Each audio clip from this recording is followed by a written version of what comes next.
Fuck you all. I've been rejected from a job I thought was my last hope. It's all over. So I've decided to die in a quick and easy way. To all the idiots who say, if you have the courage to die, you should have the will to live. Don't go around saying that shit to those who die, because they don't have the courage to live.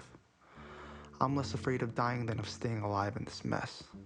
This kind of hopeless life is filled with nothing but suffering. Death is nothing but an insignificant way to help end my pain. I failed to live my life the way I wanted to. But at least I get to die on my own terms. I control my death.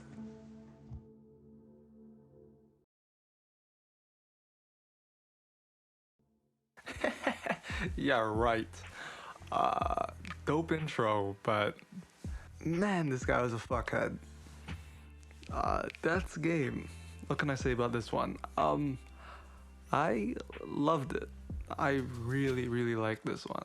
It's one of the few manhwa that I've read more than once, and I thought this was fantastic.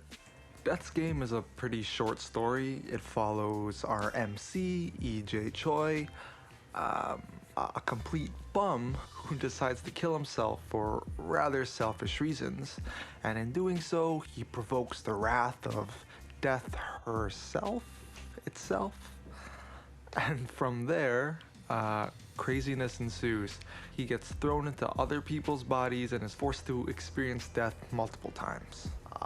Going into this one, I saw the author's name, Lee Won-sik, I think he's the author, and I was like, wait a minute, I've seen this name before, and lo and behold, he is actually the author of this beautiful story. And considering that He Does a Body Good is a generational masterpiece, I had high expectations for Death's Game. And yeah, it got pretty close to meeting them, if I'm being honest. Now, it's definitely not as artistic as He Does a Body Good, but Death's Game is still really good. So the biggest thing I loved about the story is EJ's character development, because early on, he is a complete dickhead. He's an egotistical crypto bro who neglects his girlfriend, neglects his family, is constantly only thinking about himself and his pride, and refuses to take responsibility for anything. But as we see him go through these different lives and die multiple times and go through new perspectives, he gains new perspectives, and because of that, as we see him go through each life, we slowly see him grow a little bit more as a character.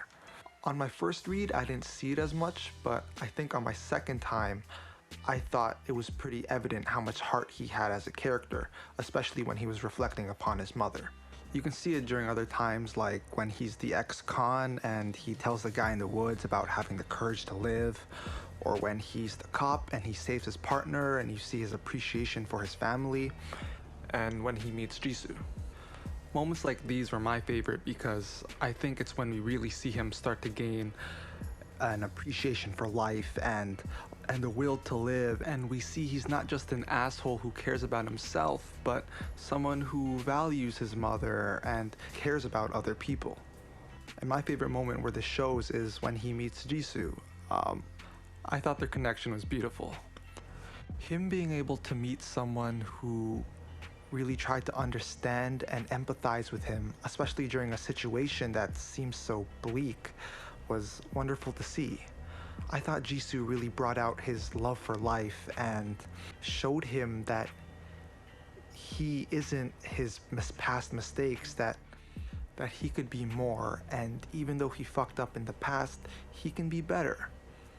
And I know this isn't a romance, but I just love watching their relationship grow, from the way they met with the books and how she was the only girl who saw him, who looked at him differently, and how he's kind of like an awkward little boy inside that body, but for some reason their personalities still mesh really well. I love the relationship, and it breaks my heart how it ended. And I know it probably wouldn't have worked out well in the context of this story, but I really wanted to see what would happen if they did get together. Because it sucks that this one was so short. My point is, I have an EJX Jisoo ship shaped hole in my heart, and it needs to be filled. So whether it's a fan fiction or a romance story like this, I need it. Anyways, as for the ending, I thought it was pretty satisfactory, though I'm sure you can argue that maybe if he didn't get a second shot at life, it could have been better, but I'm always down for a rather happy ending. The one thing I'd say about it is I would love to see some sort of epilogue, extended ending where we see him meet the people he was. Maybe see him reconcile with his mother, because that relationship and that conflict in the story was some of the most emotional for me personally. And yeah, I think it'd be dope to see him go and help the kid who was being bullied, or help the cop get over his issues with his coworkers, and maybe even catch the serial killer a second time. It'd be real cool to see him put the lessons he learned into practice. Maybe he meets Jisoo again. I don't know. Of course, I don't know how this would really work, and it's probably not the best idea, but I would love to see it. Anyways. But yeah, overall, I think that's a game I would recommend to anyone. It is awesome. Maybe someone can argue it's pretty basic and predictable, but I thought there was plenty of twists and turns and emotional moments filled with love and revenge stories and revenge plots and fight scenes and murders. It's got a lot packed into these 60 something chapters. It really blows me away.